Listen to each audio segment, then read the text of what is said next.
आज हम class 8 chapter number 2 करने जा रहे हैं। चैप्टर का नाम हमारा linear equation in A one variable. ठीक है, इस चैप्टर में हम इक्वेशन के बारे में पढ़ेंगे। तो सबसे पहले देखते हैं इक्वेशन क्या होती है। इक्वेशन, यहाँ पर मैं एक इक्वेशन लिख लेता हूँ। ठीक है, ये हमारी इक्वेशन है, जैसे कोई x + 3 = 5, ये हमारी इक्वेशन है। ठीक है, इक्वेशन में क्या होता है, एक वेरिएबल होता है और एक इक्वल टू का निशान होता है। ये जो निशान है ना हमारे पास, ये इक्वल टू का निशान है। ठीक है, जहां भी आपको वेरिएबल के साथ इक्वल टू का निशान मिल जाए, वेरिएबल क्या है यहाँ पर हमारे पास x यहाँ पर हमारा वेरिएबल है, ये वेरिएबल है, वेरिएबल। ठीक है, और ये हमारा इक्वल का निशान है। जब वेरिएबल और इक्वल का निशान आपको ऐसे मिलते हैं तो वो हमारी इक्वेशन हो जाती है। ये हमारी क्या बन जाती है, इक्वेशन। इस चैप्टर में हम इस इक्वेशन को सोल्व करना सीखेंगे। ठीक है, चैप्टर का नाम क्या है, linear equation in one variable. Equation आप समझ गए, वेरिएबल और इक्वल का निशान होगा जिसमें वो इक्वेशन होगी। जैसे मैं एक और लिखना चाहूँ इक्वेशन, 2x + 3 = 5, ये भी हमारी इक्वेशन है क्योंकि वेरिएबल ये रहा x और इक्वल का निशान रहा। ठीक है, ये भी हमारी इक्वेशन है। इक्वेशन के इस पार्ट को, जो इक्वल टू के इस तरफ होता है, इसको कहते हैं LHS, यानी लेफ्ट हैंड साइड। और इक्वल टू के उस पार्ट जो राइट हैंड की तरफ होता है, उस पार्ट को हम कहते हैं RHS, यानी राइट हैंड साइड। ठीक है, अब देखो लीनियर का मतलब समझते हैं। इक्वेशन तो समझ में आएगी, ये इक्वेशन है, वेरिएबल और इक्वल का निशान होगा जिसमें वो इक्वेशन होती है हमारे पास। लीनियर क्या होता है और वन वेरिएबल का क्या मतलब होता है। देखो वेरिएबल तो बता दिया, जो ये x है वो हमारा क्या होता है, वेरिएबल होता है। जहां पर एक ही वेरिएबल होगा उस इक्वेशन को कहेंगे वन वेरिएबल वाली इक्वेशन। लीनियर का मतलब समझो, देखो क्या होता है। जैसे मैंने यहाँ पर एक इक्वेशन लिख दी, x + y = 3, यहाँ पर भी वेरिएबल है और इक्वल का निशान है, ये इक्वेशन है। इसलिए वेरिएबल कौन कौन है यहाँ पर, x और y दोनों ये वेरिएबल है हमारे पास। जिसकी वैल्यू अननोन होती है, यानी हमें पता नहीं होती वैल्यू क्या है। यहाँ पर x की वैल्यू भी हमें नहीं पता क्या है, y की वैल्यू भी हमें नहीं पता क्या है। तो जिसकी वैल्यू अननोन होती है, हमें पता नहीं होती क्या होती है, वो वेरिएबल होते हैं हमारे पास। ठीक है, यहाँ पर x और y दोनों क्या है, वेरिएबल है, ये वेरिएबल है। ठीक है, और ये हमारा इक्वल का निशान है आगे, यहाँ पर इक्वल का निशान गिवन हमें। तो इनसे क्या हो जाएगी, इक्वेशन बन गई। ये एक इक्वेशन है। ठीक है, और मैं एक और इक्वेशन लिखता हूँ अभी, वो ये है x² + 2 = 3। इन दोनों इक्वेशन में कुछ फर्क है। और एक और लिखता हूँ, 2x + 5 = 6। ये तीन इक्वेशन रख दी मैंने। यहाँ पर देखो फर्क बताता हूँ। यहाँ पर देखो वेरिएबल कितने हमारे पास, 2 वेरिएबल है। यहाँ पर वेरिएबल कितने हैं, 2। कौन कौन से पूछा जाए तो यहाँ पर x और y, ये 2 वेरिएबल है। ठीक है, पहली बात तो ये इक्वेशन है कैसी, 2 वेरिएबल वाली। आगे आते हैं, इसमें वेरिएबल कितने हैं इस इक्वेशन में, x² + 2 = 3। इसमें वेरिएबल एक ही है, कौन, x। ये 1 वेरिएबल वाली इक्वेशन है। ठीक है, इसमें वेरिएबल कितने हैं, यहाँ भी वेरिएबल x है। जिसकी वैल्यू अननोन होती है, हमें पता नहीं होती क्या है जो वैल्यू, वो वेरिएबल होता है। यहाँ पर x की वैल्यू हमें नहीं पता, यहाँ पर x² की पता नहीं थी, तो ये क्या थे, वेरिएबल थे। यहाँ पर भी कितना वेरिएबल, इस इक्वेशन में 1 वेरिएबल है, और वो कौन है, x। एक चीज हमें पता लगी यहाँ पर क्या, कि जो ये तीनों इक्वेशन है, एक तो ये वाली फर्स्ट, ये सेकेंड हमारी, ये थर्ड, इनमें से ये तो 2 वेरिएबल वाली इक्वेशन है, ये 1 वाली है, ये 1 वाली है। और हमारे चैप्टर का नाम क्या था, देखो हमारे चैप्टर का नाम था linear equation in one variable. हमें ये वाली इक्वेशन तो पढ़नी ही नहीं है, ये वाली, क्योंकि इसमें तो 2 वेरिएबल है। हमें तो 1 वेरिएबल वाली इक्वेशन पढ़नी है, यानी ये दो जो इक्वेशन है ये 1 वेरिएबल वाली है, ये वाली हमें पढ़नी है, इसका मतलब। ठीक है, तो देखो इनमें क्या है, इसमें एक फर्क क्या है हमारे पास, इसमें देखो इसकी पावर कितनी है। जो ये वाली इक्वेशन हमारी सेकंड, x² + 2 = 3, ये 1 वेरिएबल वाली इक्वेशन तो है, पर इसमें x की पावर कितनी है हमारे पास, 2। पावर क्या मिली हमें, 2, ये हमारी पावर है यहाँ पर।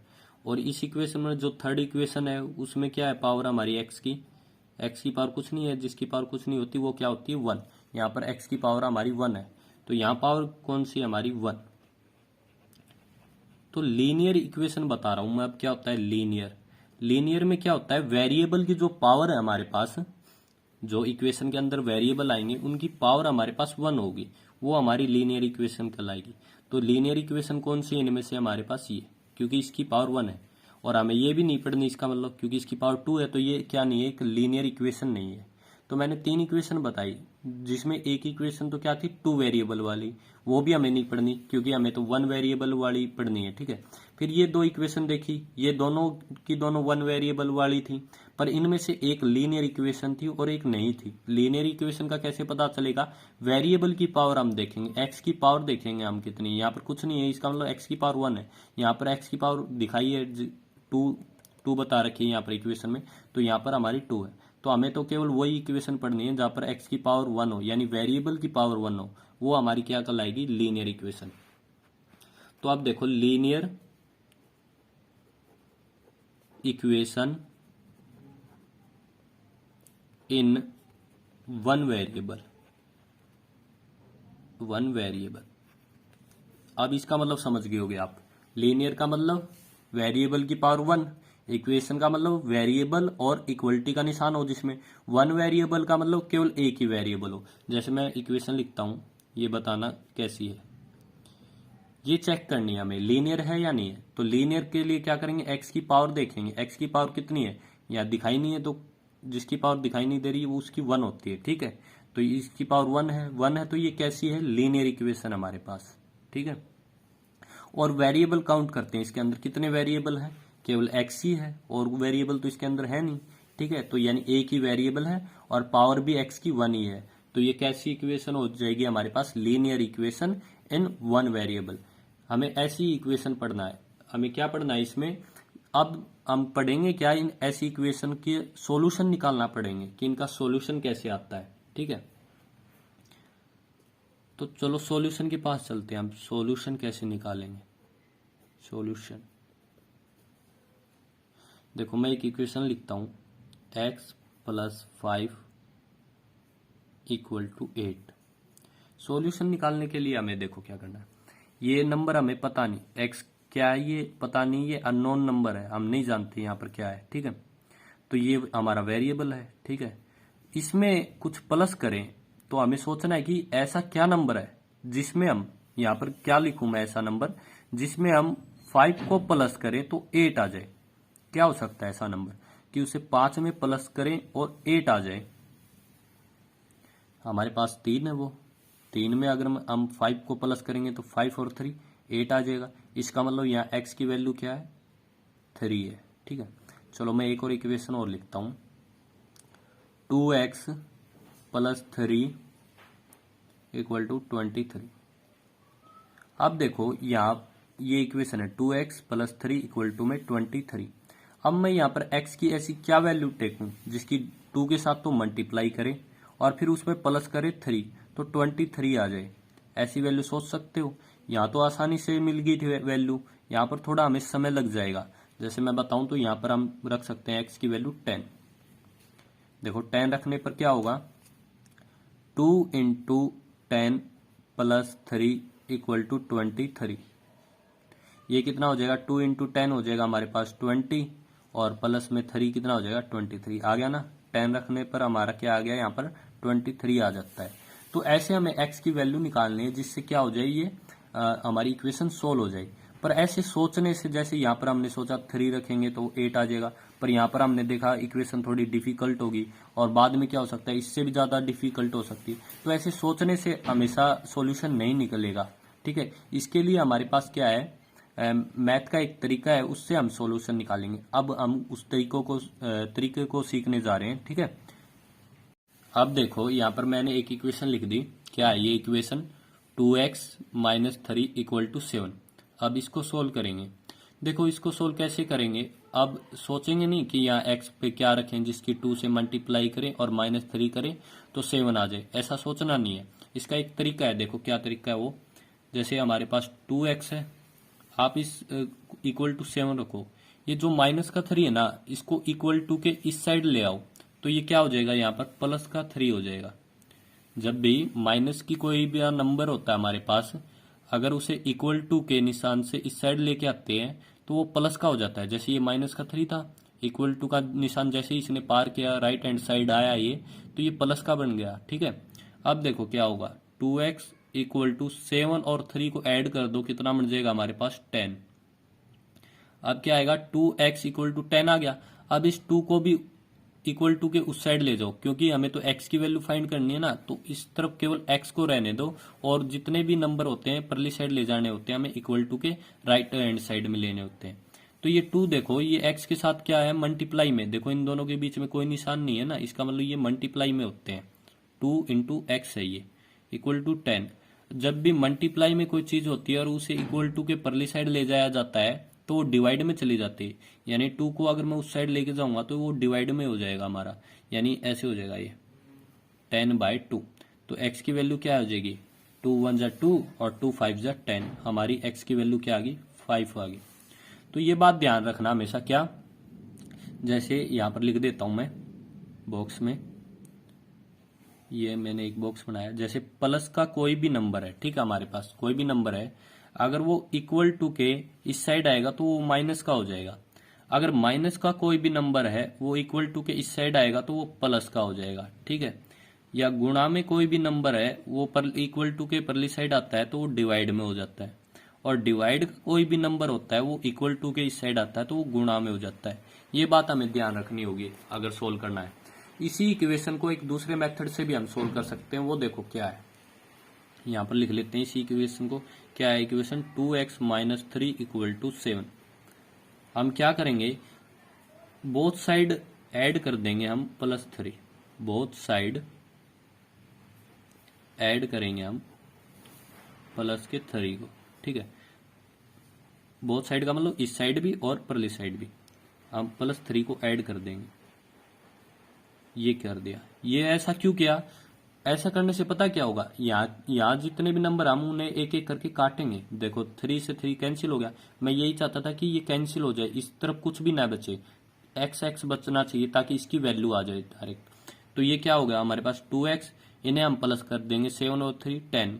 यहाँ भी देखो ऐसा ही हुआ था। अब क्या करेंगे, इस 2 को भी यहाँ से मुझे हटाना है, तो इसको कैसे हटाया जाएगा, जब मैं पूरी इक्वेशन को 2 से डिवाइड कर दूंगा।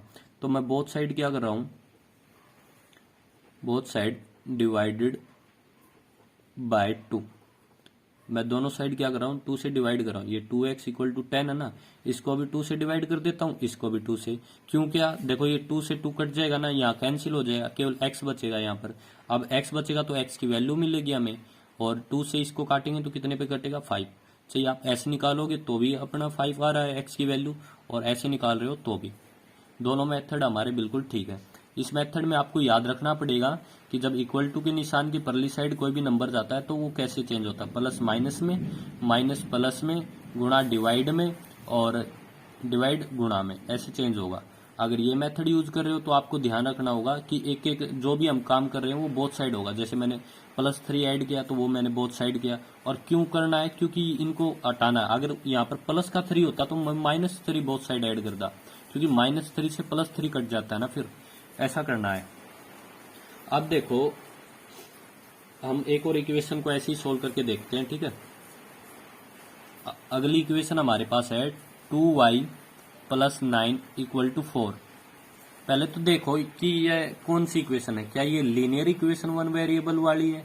तो देखो वेरिएबल कितने इसमें, 1 है, केवल y जिसकी वैल्यू हमें पता नहीं होती, यानी अननोन वैल्यू जिसकी होती है वो क्या होता है, वेरिएबल। यहाँ पर y की वैल्यू हमें नहीं पता, तो ये y क्या है, यहाँ पर वेरिएबल है। और जो वेरिएबल के ठीक आगे होता है उसे कोफिशिएंट कहते हैं हम। ठीक है, क्या होता है वो, कोफिशिएंट। अब देखो ये, हाँ 1 वेरिएबल वाली तो है, लीनियर है। लीनियर कैसे चेक करेंगे, वेरिएबल की पावर 1 होती है तो क्या हो जाएगा हमारा लीनियर। ये वेरिएबल y है, इसकी पावर कितनी है, कुछ नहीं, तो इसका मतलब यहाँ पर 1 है, इसकी पावर 1 है, तो ये कैसी इक्वेशन है, लीनियर इक्वेशन है। अब इसको सोल्व करते हैं। देखो जैसे पहले सोल्व किया था वैसे ही करेंगे। 2y इक्वल टू 4, मैं क्या कर रहा हूँ, इस 9 को इक्वल टू के इस साइड ले आ रहा हूँ, तो ये 4 के पास आएगा, 4 के पास आएगा तो ये कैसा हो जाएगा, -9। क्यों हुआ ये माइनस का 9? क्योंकि ये इस साइड कैसा था, प्लस का, जब ये इक्वल टू के निशान के इस पार आएगा तो ये माइनस का 9 बन जाएगा। ठीक है, अब देखो 2y इक्वल टू 4 माइनस में 9 कितना हो जाएगा हमारे पास, माइनस का 5 हो जाएगा। और अब क्या करेंगे, ये 2 इंटू वाई लिख सकते हैं इसको, इन दोनों के बीच में कोई निशान नहीं है, इसका मतलब क्या है, ये दोनों गुणा में है हमारे पास, तो इसे लिख लेंगे 2 into y equal to minus का 5। अब क्या ये गुणा में है तो गुणा उस साइड जाके किस में बदलेगी, डिवाइड में, यानी 2 यहाँ पर गुणा में तो परली साइड जाके क्या हो जाएगा, डिवाइड में, तो y की वैल्यू ये आ गई हमारे पास, y इक्वल टू माइनस का 5/2। ठीक है, अब हम अगले एक्सरसाइज करेंगे अब इस चैप्टर की, ठीक है, अगली वीडियो में। अभी के लिए इतना ही।